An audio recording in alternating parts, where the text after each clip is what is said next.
Excuse me, Mr. Quartermain. A uniformed police officer just delivered this for you. To be precise, the delivery was made at exactly 11:43. You're certain it wasn't 11:42? Oh, quite certain, sir. My chronograph is accurate to within 10 seconds per atom. Yeah.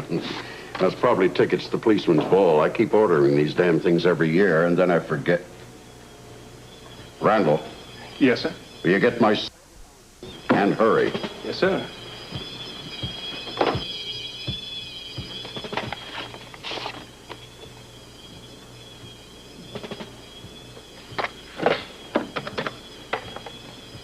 You page Dr. Monica Quartermain for me. Tell her it's urgent. Jesse, have you seen this? Heather was arrested for the murder. The phone is still busy, Mr. Quartermain. Well, keep trying, Randall. This is a matter of life and death. Yes, sir. Alan wants to talk to you, Monica. Yes, thank you. Did you read about Heather? Of course I read it. That's a break for us. Did you get the invitation? Mm-hmm. I mean, that is decidedly not a break for us, Alan. You're right. The invitation does worry me. Now, why would Robert Scorpio invite us for cocktails? The police commissioner is not inviting the Quartermains over there just to have a chat. There has to be an ulterior motive. Yes, I was afraid you'd say that. I think maybe you're right. Look, we've got to talk about this, Monica, and we've got to talk to Father as well. Now, can you come up here? No, I can't, really. I'm due in surgery in about 5 minutes. Oh, you mean long? Yeah, I mean, it's going to take almost all afternoon. Tell you what, you call Edward. Find out if he's got an invitation and just ask him what he thinks about it. It's amazing. I don't know if I'm astonished about Heather or not. Lord knows I've always figured she was capable of anything, so why should I be astonished at murder? Well, Scotty's being held on suspicion of murder has surprised me. What about you, Monica? Well, I really don't know.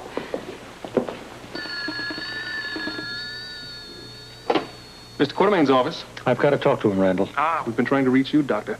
Your father would like to talk with you, too, but at the moment he's on another line talking with the police commissioner. Meaning he got an invitation, too? Well, you're to be congratulated, Commissioner. Now that you have 2 suspects under arrest, that should solve the case, huh? Well, I wish it were that simple, Edward. Well, anyway, you're making excellent progress, and I admire you for that. I'm calling you for another reason, too. Oh, what? I've received your very kind invitation to cocktails this afternoon at 5 o'clock. That was very thoughtful of you. It will be a pleasure to see you. Well, unfortunately, I'm not going to be able to be there. And if you issued invitations to Alan and Monica, I'm afraid they're going to have a previous engagement, too. Well, I have invited them, Edward, and I hope that you can all be here. It's most important. Most important.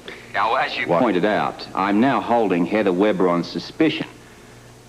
And I was hoping that the Quartermains might shed some light on the story. Well, we'd certainly like to help, Scorpio. I'm sure you realize that. Oh, I do, Edward. Your entire family has always been very helpful, and I really appreciate it. So until 5. Wait, I tried to explain. Excuse me, Edward, but look, I really do have to go. I am visiting my wife in the hospital. See you at 5. Your son called, Mr. Quartermain. Yeah, well, which line is he on? Oh, none, sir. We concluded our conversation. Well, I didn't conclude. Get him back, Randall, now. Yes, sir. I'm sorry. Father, listen, I'm sorry I had to put you on hold. Well, you should be sorry. This is an emergency. I was seeing a patient. Oh, come on, Alan. This is important. So is my patient's medication. I'm sorry. Well, I may be the one who'll need the medication. I feel like I'm going to collapse at any moment. Again? I doubt it. Well, you can doubt it all you like, but I don't think my heart's going to stand up under Scorpio's constant questioning. Good Lord, he's already arrested 2 people for suspicion of murder. That certainly ought to satisfy the district attorney. Why does he keep hounding us? Father, there isn't much that we can do to stop him. Well, there is something that we can do. And we better do it fast. And I want you to track down Monica. I'm going to be over there shortly, and we're going to go over our story one more time. There's no time to do that. Monica's in surgery, and I don't know how long she's going to be there. It's a long operation, and I've got at least 10 patients waiting for me. There isn't any way the 3 of us can get together? Not a chance. Well, we're just going to have to talk to Scorpio cold. You do have our story well in mind, right? Letter perfect. Yeah. You're just going to have to chance it. I don't know. The story went over well with Lee. Maybe it will with the commissioner, too. It had better. Monica, Hello. Alan. Wonderful of you. Well, we've been looking forward to this. Terrific. Let me take your coat, please. Oh, thank you. I always wondered how a police commissioner lived. Now I know. In quite grand style, wouldn't you say? This is fun. Listen, can I make you comfortable and perhaps get you a drink? Well, I'll make myself comfortable. For me, white wine would just be fine. Terrific. Alan? Nothing for me, thank you, Robert. Hold out. We're very much aware, of course, that you've arrested Heather. Yeah, well, I naturally assumed that insofar as that it was given so much coverage by the media. Do you believe that she committed the murder? Thank you. I'm holding her on suspicion. I think that should speak for itself. Not really. Is she guilty or isn't she? Alan, now, as a foremost physician, I would expect you to know something about the law. You're wrong. I know very little about the law. Alan, I think what Robert means is that it's not up to him to determine the guilt. It's up to a judge and a jury of her peers. Right. I didn't even know Heather had any peers. Excuse me, that'll be Edward. Yes. Edward, good of you to come. Please, come in. Let me take your coat. I'm getting some wine here for Monica. Perhaps I can get you a drink as well? I'm having nothing, Father. I'm having a straight bourbon, no rocks, no water. Ah, man who takes his liquor straight. I do admire that. One Kentucky bourbon coming up. The two of you wait for me outside so we could talk before we sink position. Now, relax. If we all just stick to our stories, we'll be fine. Here. Oh, Robert, you're not having anything to drink? Well, I figured I'd take my cue from Alan. Perhaps we'll change our minds later. I really doubt that. The hospital could call me back at any moment. Forgive me, I don't think I'm being rude, but... Robert, why are we here? Well, I need your judgment, Monica. Yours too, Alan. And yours, Edward. Huh? Judgment about what? Well, you must have read about Scotty's forgery in Friday's paper. Reporters, they're a nuisance. Yeah, well, of late I've had cause to agree with you there. But let's get back to the issue. Let's assume that Susan found out about the forgery. I mean, that's a reasonable assumption, isn't it? Not really. Susan's a very hard person to deceive. She was, anyway. Oh, really? You must tell me all about that sometime. Well, now, look, if Susan discovered Scotty's forgery, that'd be a good motive for murder, wouldn't it? Oh, absolutely. No doubt about it. Monica? Yes, I agree. I'm sure you all would. Now, turning to Heather, undoubtedly you must have read Jackie Templeton's story in today's paper. Well, I only read the financial page. All the rest of it's trash. Well, the trash Edward stated that Heather and Scotty were lovers. Precisely. Now, I'm asking you, is that not also a strong motive? Love often is. Especially when it's clandestine. Yes, coupled with the fact that Heather hated Susan. Well, I mean, that's not unusual. I mean, almost everybody hated Susan. Now, to take it once more, we are all in agreement. Heather's relationship with Scotty, and as you pointed out, Monica, her hatred of Susan. As good motive? Well, it's an open and shut case, if you ask me. Yeah. Scorpio, do you mind if I leave? I really do have a very impressing engagement. Look, I'm sorry, Edward. Perhaps just one more question.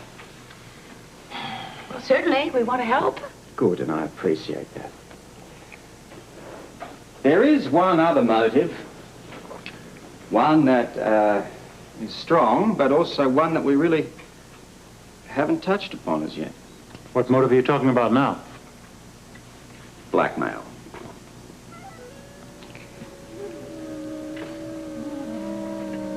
Now, care to tell me about it?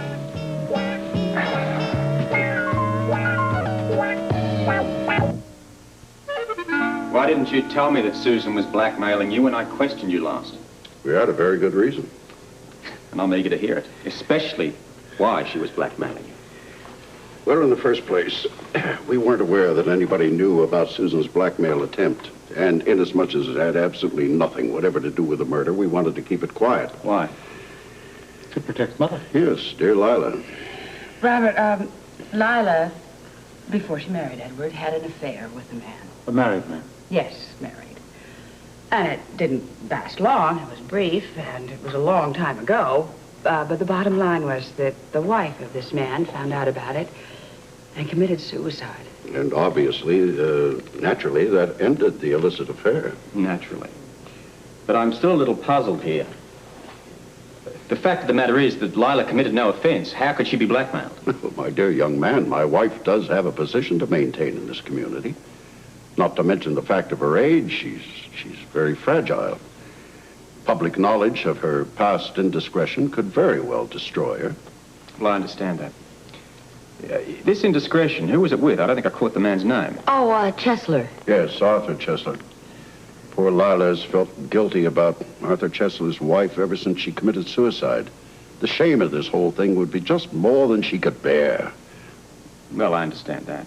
Incidentally, what was the price? How much was Susan asking from you? We never knew that.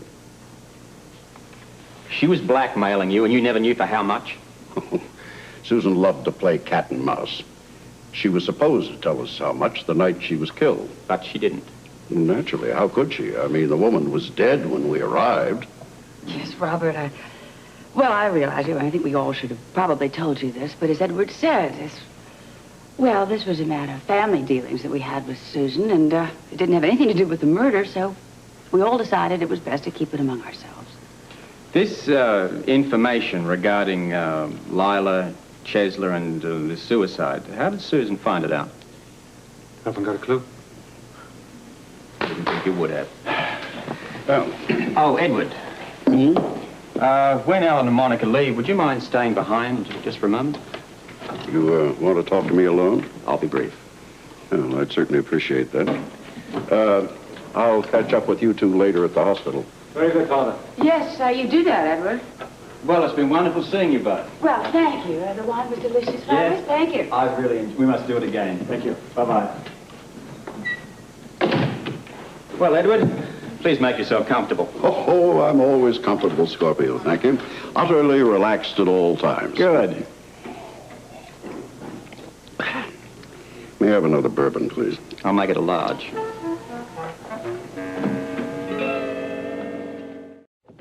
I had a special reason for asking you to stay, Edward. I'm very fond of your wife. Oh, yes, Lila's a fine person, which is another reason we wanted to protect her. She certainly has been my inspiration. Then you must help her. Help her? How? This information that I have regarding Chesler and his wife will, of course, remain confidential with me. But it must be obvious to you that other people could have it. I found out about the blackmailing before you decided to tell me. And if I can find out about it, others must know of it as well. Yes, I'm afraid you're right. The last thing that Lila needs is headlines with Chesler. Well, let's hope that by then it'll be all minimized. But in the meantime, I think you should try to prepare her. Robert, I shall do the best I can. I expected nothing less from you, sir. And you have been a great help to me. I am always happy to help her. I'll remember that. Edward, where have you been? Where the hell do you think I've been? Oh, excuse me, Liz. Edward, no problem. I'll see you in the morning. Yeah. Okay.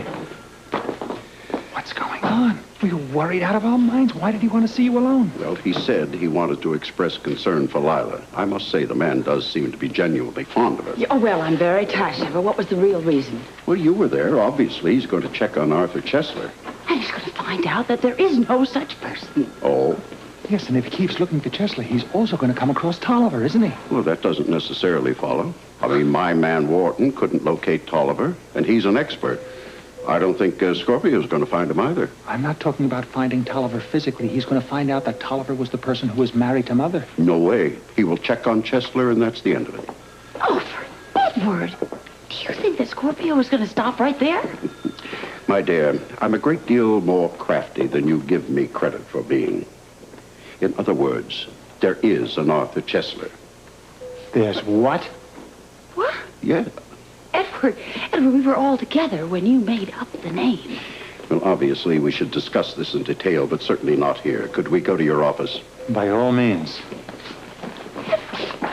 Serious? There really is an Arthur Chesler? Yes, there really is. How many times do I have to remind you, Monica? I'm not exactly a fool.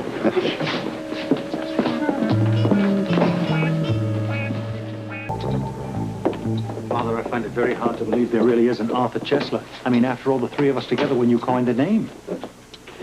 Well, as usual, Alan, you underestimate your father. I came up with the name Chesler because I happen to know the man many, many years ago in the stock market. And fortuitously, his addled wife did kill herself. Good Lord. Because of Lila? Oh, of course not. She never even knew the man. But fortunately, Chesler did invest very heavily in ELQ, and that's a distinct advantage for all of us. Why? Well, can't you think ahead at all, my boy? Well, Scorpio will check on Chesler and find that he did invest. That supports our story. We're home free. No, Edward, wait a minute. What if he locates Chesler and decides to question him? Well, he's not going to get any answers because the man had the good sense to die 2 years ago. Edward, if I ever doubt your resourcefulness from now on, would you remind me, please, not to? Well, thank you very much, my dear. However, we do have one very important piece of business to take care of. Jimmy Lee. Because he's the one person who knows the real blackmail story. Congratulations. You are thinking like a Quartermain. Oh, thank you. Well, wait a minute. Jimmy Lee hasn't said anything so far. No, perhaps out of some strange Hoosier sense of loyalty, but nevertheless, we do have to make the boy feel comfortable. Comfortable? How? Well, we have to make him feel like we accept him. I mean, of course, we can't overdo it, or otherwise he's going to realize that he's being used, but we do have to make him feel wanted, even loved. Loved? Just covering all the bases, my boy. I suggest we start our Jimmy Lee Holt campaign right here and now.